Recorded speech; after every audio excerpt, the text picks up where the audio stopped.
Shri Vidya Namaha. Welcome to the Sri Vidya Temple's chanting class.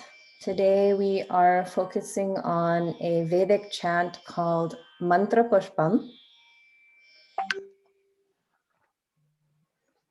So this is a chant that is normally chanted at the end of a puja, especially a very major puja or festival puja, like you may have seen at the end of our Rashi Mandala puja that we sometimes do. We will often chant Mantra Pushpam, sometimes the whole thing and sometimes just the first 10 lines or so. And typically what people will do is the main pujaris will be holding flowers while this is chanted. And then at the end, they will offer those flowers as the final offering to God. A lot of the time when we're learning something Vedic, it's very clear like what the basic idea is. Like we have Durga Suktam, that's for Durga Devi. Or we have Rudram, that's for Lord Shiva, Sri Suktam for Lakshmi Devi. When it comes to Mantra Pushpam, we really can't say that it's for a particular form. It's not really in that format of a prayer to a specific deity. This comes from the Taittiriya Aranyakam, which is part of Krishna Yajurveda, which is the main tradition that we use in the temple. But it's really, in my opinion, it's very sort of poetic, symbolic, and philosophical knowledge. It's not something that you can really translate in a literal way. And to be honest, any of the translations or interpretations that I've found, I'm not really satisfied with. But if you look at it, essentially, there's a lot of references to different aspects of nature, like water, which could be the waters of consciousness or the waters of the all-pervading space. And also a lot of elements like fire, air, the clouds and moisture, nakshatras, the stars and constellations. And there's also a lot of references to whoever understands these things, they will attain something or they will be established within themselves. So it's a very philosophical thing that I don't really understand. And maybe if I meditated for another 20 years, I might be able to understand it better. But I think this is the kind of thing that you really don't understand the true import of it unless you've done real upasana and real tapasya, like the rishis have done. And or hopefully some guru or some holy person can explain it someday.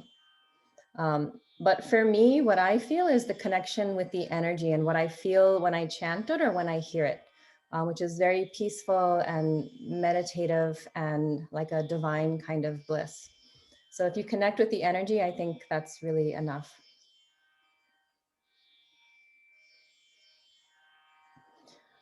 Okay, so I'll start with the Ganapati prayer.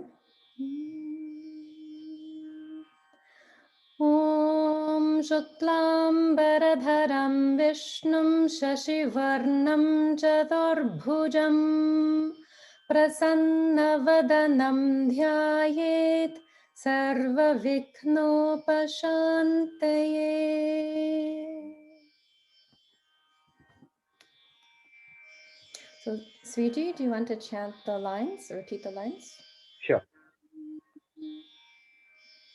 Okay, so one of the things about this that's nice is that there's a lot of repetition.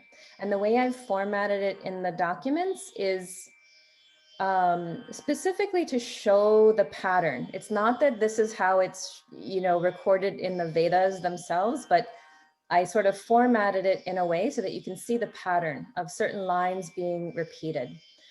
So basically for each little section, we only have to learn about 3 lines and then everything else is repeating. So once we learn the first 2 main sections, it should go somewhat quickly, which is nice. All right. Yopam pushpam veda.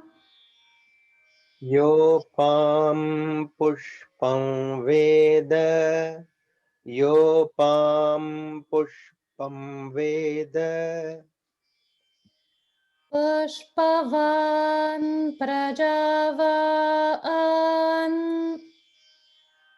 Pushpavan Prajavan Pushpavan Prajavan Pashuman Bhavati Pashuman Bhavati Pashuman Bhavati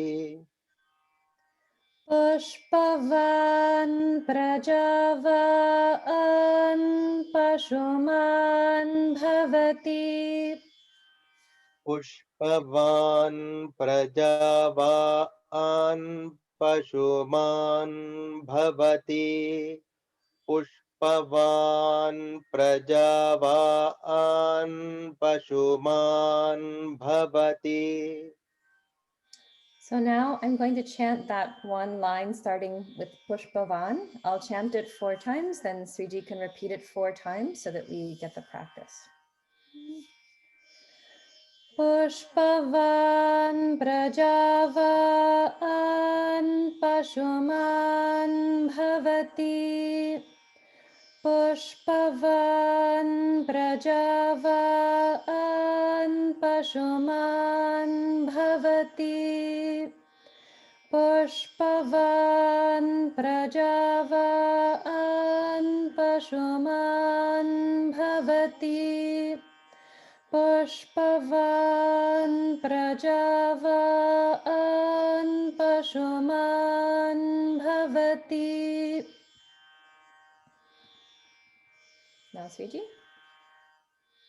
Pushpavan Prajavan Pashuman Bhavati Pushpavan Prajavan Pashuman Bhavati Pushpavan Prajavan Pashuman Bhavati Pushpavan Prajavan Pashuman Bhavati.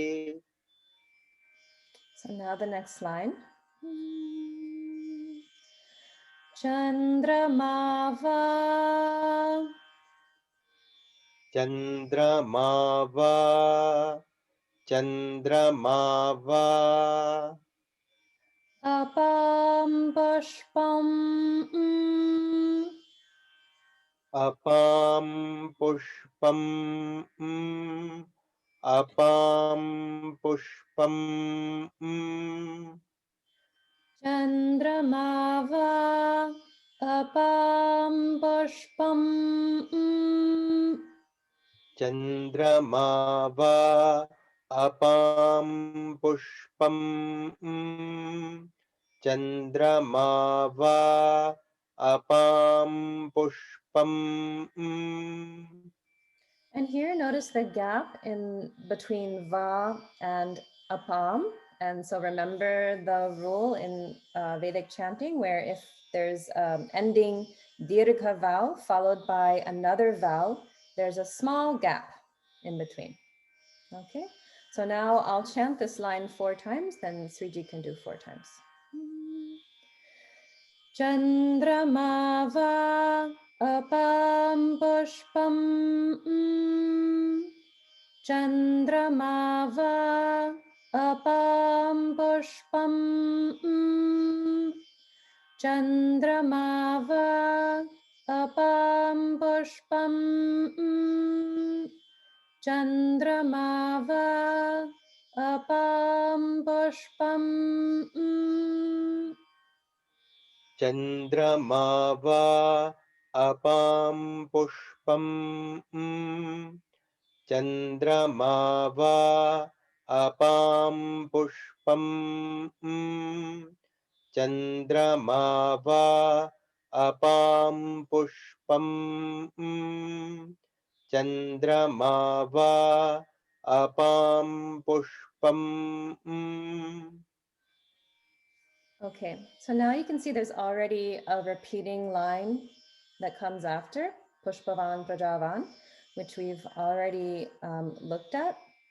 So let's just go on to the next section. Ya evam veda. य एवं वेद य एवं वेद Yopamayatanam. योपामायतनं योपामायतनं Yopamayatanom veda. योपामायतनं वेद योपामायतनं वेद Ayatanavan bhavati. आयतनवान् भवति आयतनवान् भवति. Okay, so now I'll do from Yaevam Veda. I'll do that one line 4 times. That might be a little bit tricky, but let's try it. And then Sriji can repeat 4 times after. Ya evam veda yopamayatano veda ayatanavan bhavati. Ya evam veda yopamayatano veda ayatanavan bhavati. Ya evam veda yopamayatano veda ayatanavan bhavati. Ya evam veda yopamayatano veda ayatanavan bhavati. य एवं वेद योपामायतनं वेद आयतनवान् भवति. य एवं वेद योपामायतनं वेद आयतनवान् भवति. य एवं वेद योपामायतनं वेद आयतनवान् भवति. य एवं वेद योपामायतनं वेद आयतनवान् भवति. So now what I'll do is I'll chant this entire first section 1 time through, and then Sriji can repeat it after that. Om Yapam Pushpam Veda Pushpavan Prajavan Pashuman Bhavati Chandramava Apam Pushpam Pushpavan Prajavan Pashuman Bhavati.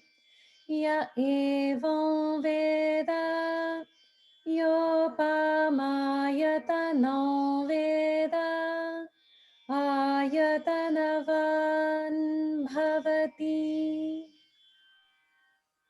योपां पुष्पं वेद पुष्पवान् प्रजावान् पशुमान् भवति.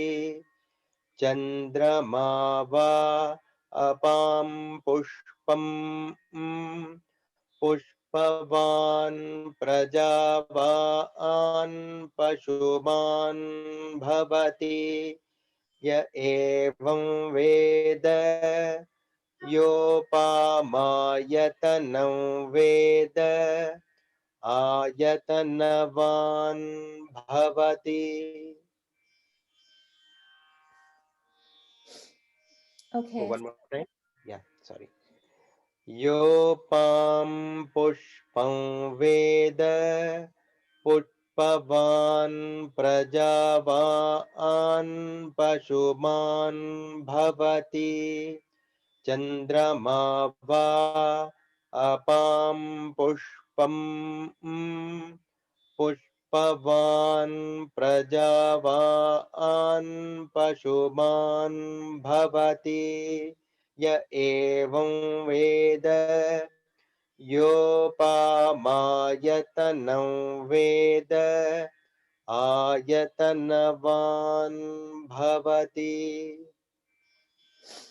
Okay, so does anyone have any questions on any particular lines or anything that wasn't clear? Okay, sounds good. All right, so for the next section, does anyone want to repeat the lines? Lavanya Amma, you want to try it? Okay, please unmute yourself. Yeah. Thank you. Okay, all right. Agnirva Agnirva, Agnirva, Apamayatanam Apamayatanam, Apamayatanam, Agnirva Apamayatanam Agnirva, Apamayatanam, Agnirva, Apamayatanam. Good. Ayatanavan bhavati Ayatanavan bhavati, Ayatanavan bhavati, Good. Yo Ognera Yo Agnera, Yo Agnera, Yo Ognerayatanam Yo Agnerayatanam, Yo Agnerayatanam, Yo Ognerayatanam Veda Yo Agnerayatanam Veda, Yo Agnerayatanam Veda. Good. Let's skip over Ayatanavan and go to Apova. Apova Apova, Apova, Apova Apova, Apova, Agnerayatanam Agnerayatanam, Agnerayatanam, Apova Agnerayatanam Apova, Agnerayatanam, Apova, Agnerayatanam. Good. So So those are the 3 lines to learn in this section. So everything else is a repeat of what we've done. So let's just try a little bit of review. Okay. So going back to the first part of I'll do those 2 lines together and then you can repeat them. Okay. Agnirva apamayatanam ayatanavan bhavati. Agnirva apamayatanam ayatanavan bhavati. Agnirva apamayatanam ayatanavan bhavati. That's good. Very close. Only thing is in Agnirva, some of the swaras got a little Okay. bit off. So remember. Agnirva. Okay, Agnirva. that's it. Ma? All right, let's try the next one. Yo Agnirayatanam Veda Ayatanavan Bhavati. Yo Agnera. Is there a pause between Yo Agnera Yatanam or a one word? I've put hyphens to make it a little bit easier to see, but everything in one line is like one flow. So until you see that, Okay. it's like one flow. Okay. Even though there's a hyphen, that's just to make it easier to see the sounds. Okay. Yo Agnera Yatanam Veda Ayatanavan Bhavati. Yo Agnera Yatanam Veda Ayatanavan Bhavati. Good. Now, one thing I just noticed, no matter how many times I proofread and go over these things, I always miss at least one swara. So in that line where it says Veda, there should be a swara above the. So like we were pronouncing, it is correct, but I missed it in the text. Okay, so just keep that in mind. All right, now we'll do the 3rd line. Apova Agnirayatanam Ayatanavan Bhavati. Apova Agnerayatanam Ayatanavan Bhavati. Apova Agnerayatanam Ayatanavan Bhavati. Good. So let's try this last part and try it all together. Ya evam veda yopamayatana veda ayatanavan bhavati. Ya evam veda yopamayatana veda ayatanavan bhavati.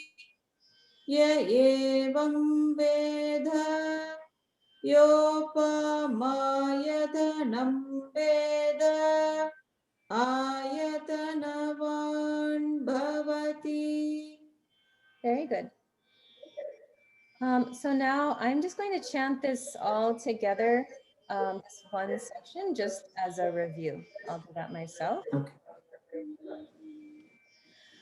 Agnirva apamayatanam ayatanavan bhavati. Yo Nirayatana Veda Ayatanavan Bhavati Apova Ayatanam Ayatanavan Bhavati Ya Evam Veda Yopamayatano Veda Ayatanavan Bhavati. Okay, would anyone else like to repeat the lines? Charu Aunty, sure, go ahead. All right, so the next line. Vayorva Vayurva, Vayurva, Apamayatanam Apamayatanam, Apamayatanam, Vayorva Apamayatanam Vayurva, Apamayatanam, Vayurva, Apamayatanam. That's good, very close. Only thing is the swara on apa. Apa, Apa, apa, apamayatanam. apa, mayatanam, apa, mayatanam. Good. Now we'll try the whole thing. Vayorva apamayatanam. Vayurva, apa, mayatanam. Vayurva, apa, mayatanam. Very close. Still, when we do the whole thing, the swara is slightly off. Okay, so you can just practice that one on your own. Let's try the next line. Ayatanavan Ayatanavan, ayatanavan, Ayatanavan bhavati ayatanavan bhavati, ayatanavan bhavati. Good. Now the next one. Yo vayora Yo vayora, yo vayora, yatano veda yatanam veda, yatanam veda. Yo vayora yatanam veda Yo vayora yatanam veda. Yo vayora yatanam veda. Good. Now we know the next line, so I'll go on to the next one. Apo vai Apo vai, apo vai. vayora yatanam Vayora yatanam, vayora yatanam. Apo vai vayora yatanam Apo vai vayorayatanam. Apo vai vayorayatanam. Good. We'll skip over the next one. All right, so let's go back to the beginning and we'll try 2 lines together this time. Vayorva Apamayatanam ayatanavan bhavati. Vayurva apamayatanam ayatanavan bhavati. Vayurva apamayatanam ayatanavan bhavati. Good. Still the swaras in Vayurva are getting a little bit off. So this is one that's good to practice a little bit more. Let's go on to the next line. Yo Vayorayatano Veda ayatanavan bhavati. Yo vayorayatanam veda ayatanavan bhavati. Yo vayorayatanam veda ayatanavan bhavati. Good. Now the next one. Apo vai vayorayatanam ayatanavan bhavati.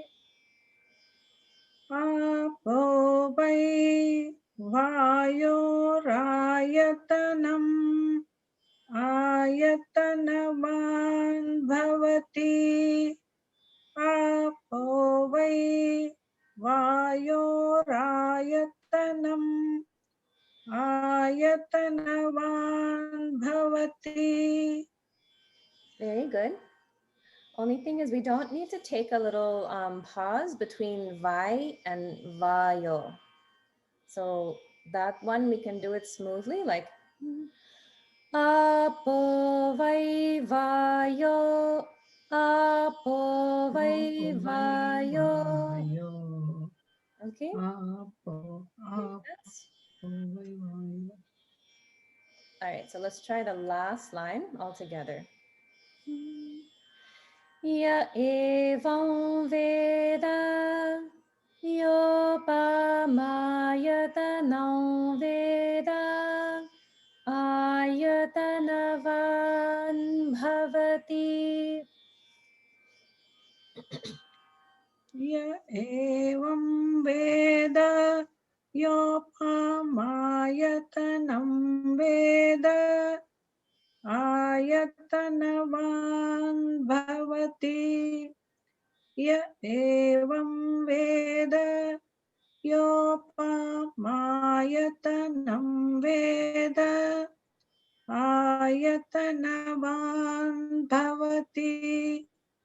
Very good. So now I'll go back to the beginning of this section and I'll chant it one time through as a review. Vayorva apamayatanam ayatanavan bhavati. Yo vayorayatano veda ayatanavan bhavati. Apo vai vayorayatanam ayatanavan bhavati.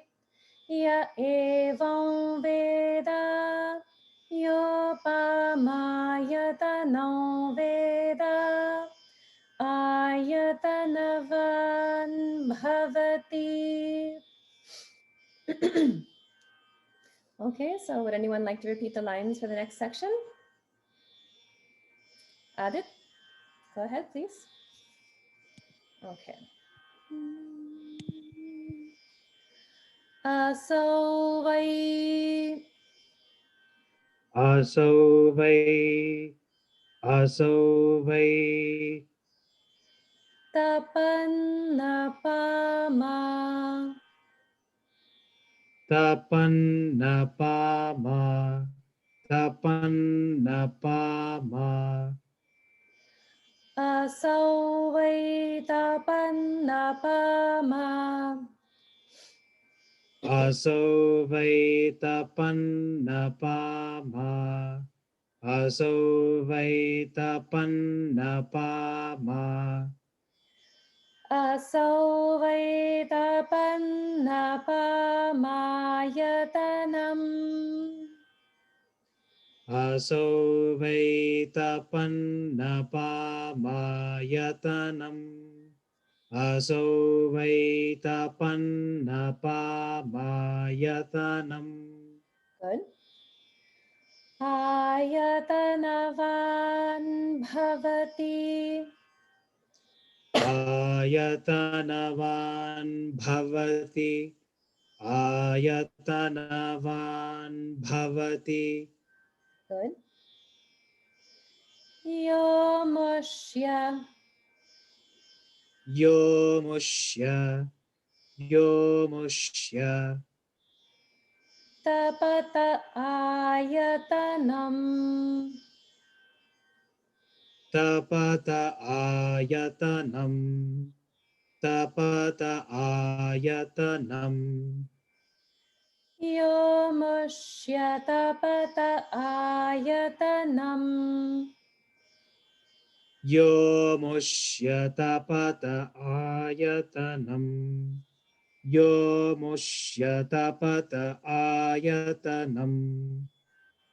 Close, but the swaras are getting a little bit off in the later part.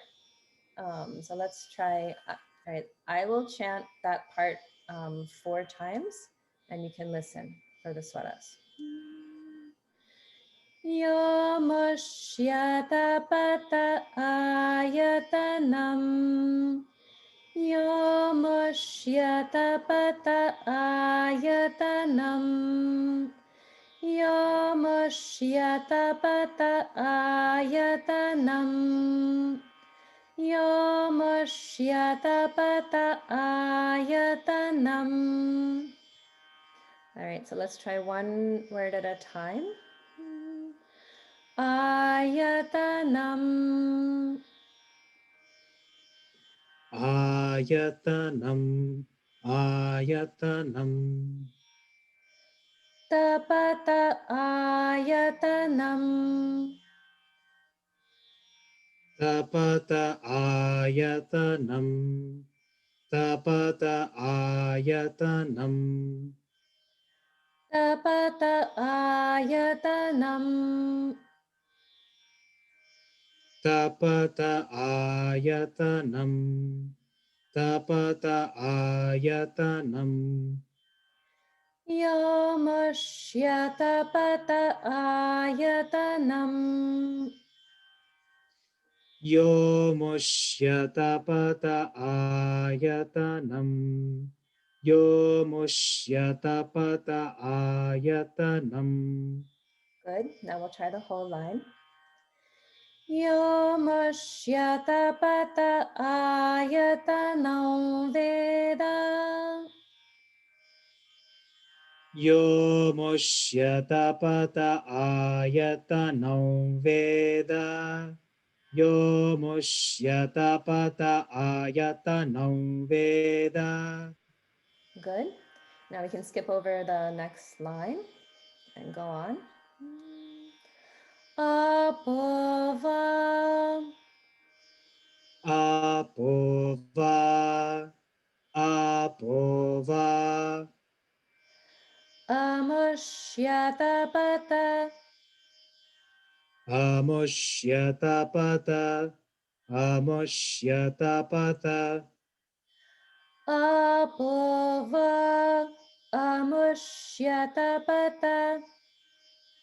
Apova. Amushya tapata. Apova. Amushya tapata. Ayatanam. Ayatanam. Ayatanam. Apova. Amushya tapata ayatanam. Apo va amushyatapata ayatanam. Apo va amushyatapata ayatanam. Good. We can skip the next part, and now we'll try the final part all together. Ya evam veda yopamayatano veda ayatanavan bhavati.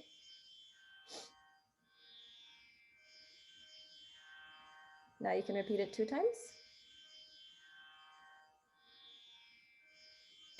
Sorry about that. Sure.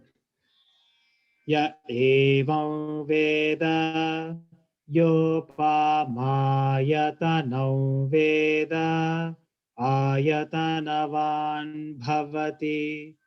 Ya evam veda yopamayatano veda ayatanavan bhavati. Very good. Now I'll go back to the beginning of this section and I'll chant it once through as a review. Aso vai tapanna pamayatanam ayatanavan bhavati yo mushyatapata ayatano veda ayatanavan bhavati apova amushyatapata ayatanavan bhavati ya evam veda yopamayatano veda ayatanavan bhavati. Okay, would anyone like to repeat the lines for the next section? If we don't have volunteers. I can do, Ma. Okay, Shirisha Amma, that's you? Yeah. Okay, thank you. All right. Chandramava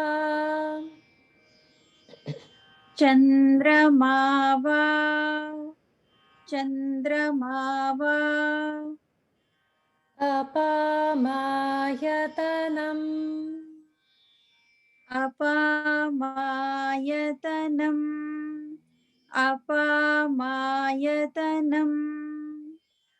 Chandramava apamayatanam Chandramava apamayatanam Chandramava apamayatanam. Good. Ayatanavan bhavati Ayatanavan bhavati Ayatanavan bhavati Good. Yaschandramasa Yaschandramasa ayatano veda Ayatanam veda Ayatanam veda Yaschandramasa ayatano veda Yaschandramasa ayatanam veda Yaschandramasa ayatanam veda. Good. We can skip over the next line. Apovai Apo vai Apo vai Chandramasa Chandramasa Apo vai chandramasa. आपो वै चन्द्रमसा आपो वै चन्द्रमसा Ayatanam. आयतनम् आयतनम् Apo vai chandramasa ayatanam. आपो वै चन्द्रमस आयतनम् आपो वै चन्द्रमस आयतनम्. Very good. So let's go back to the beginning part and we'll try the 2 lines together. Chandramava apamayatanam ayatanavan bhavati. चन्द्रमा वा अपामायतनम् आयतनवान् भवति चन्द्रमा वा अपामायतनम् आयतनवान् भवति. Good. Yaschandramasa ayatano veda ayatanavan bhavati. यश्चन्द्रमस आयतनं वेद आयतनवान् भवति यश्चन्द्रमस आयतनं वेद आयतनवान् भवति. Good. Apo vai chandramasa ayatanam ayatanavan bhavati. आपो वै चन्द्रमस आयतनम् आयतनवान् भवति आपो वै चन्द्रमस आयतनम् आयतनवान् भवति. Good. Now the final line. Ya evam veda yopamayatano veda ayatanavan bhavati. य एवं वेद योपमायतनं वेद आयतनवान् भवति Very good. य एवं वेद योपमायतनं वेद आयतनवान् भवति. Very good. All right, so I'll go back to the beginning and do a review one time through. Chandramava apamayatanam ayatanavan bhavati. Yaschandramasa ayatano veda ayatanavan bhavati. Apo vai chandramasa ayatanam ayatanavan bhavati. Ya evam veda yopamayatano veda ayatanavan bhavati. Okay, so would anyone like to repeat the lines for the next section? Kaushi?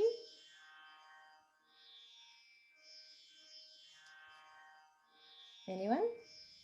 Me, Ekta me. Lata. Lata Auntie? Okay. All right. So let's do from Nakshatrani.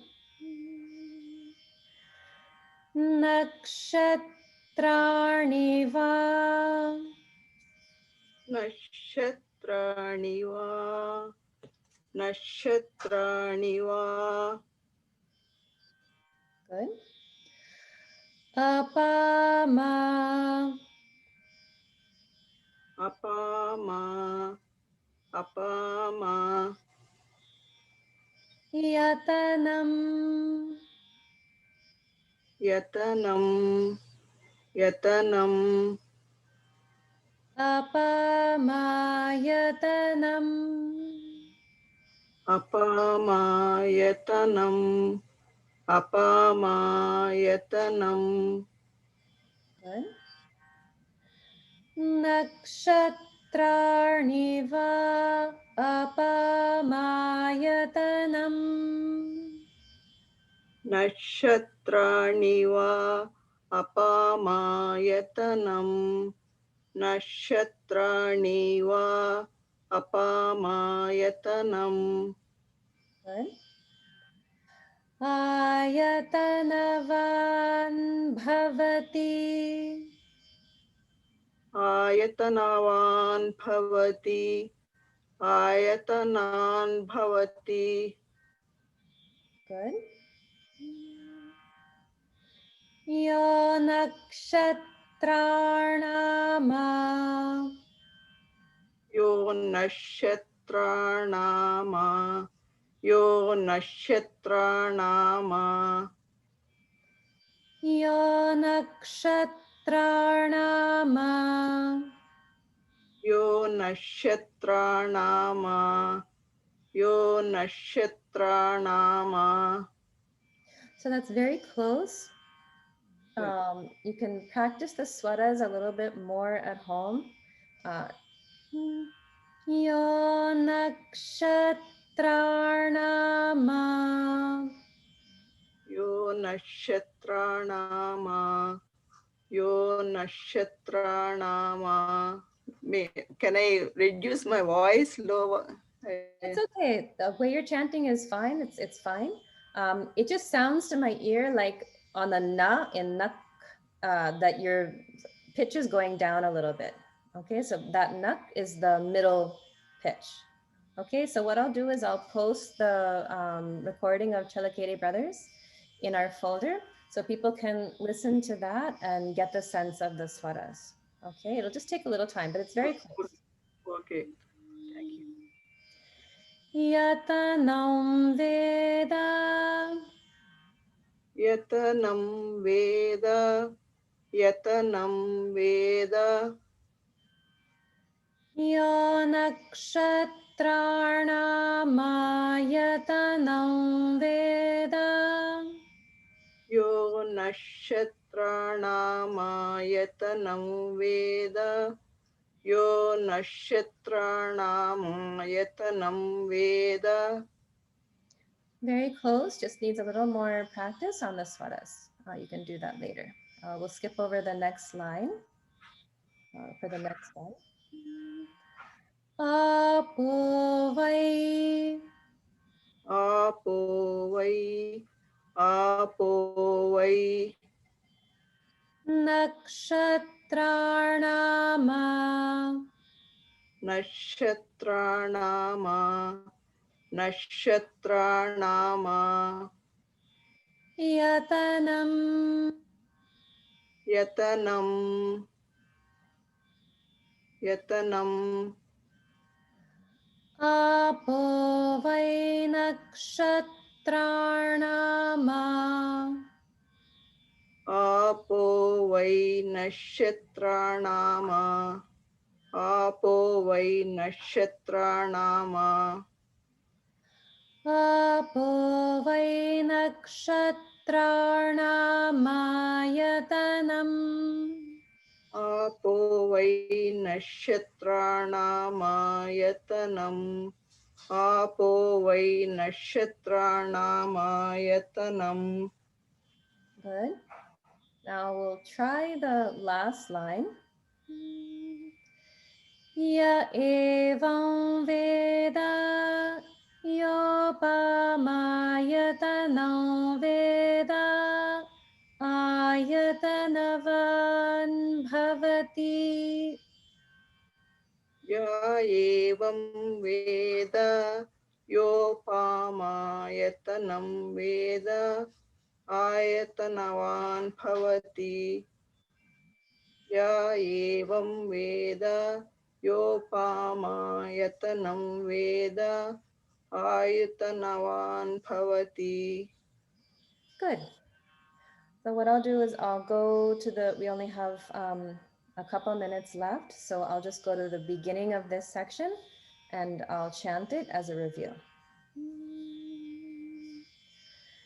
Nakshatrani va apamayatanam ayatanavan bhavati yo nakshatranamayatano veda ayatanavan bhavati apo vai nakshatranamayatana ayatanavan bhavati ya evam veda yopamayatana veda ayatanavan bhavati. All right, so I think I'll stop there for tonight. We made really good progress. There's only a little bit left, which we can definitely finish up in the next session and then do some practice.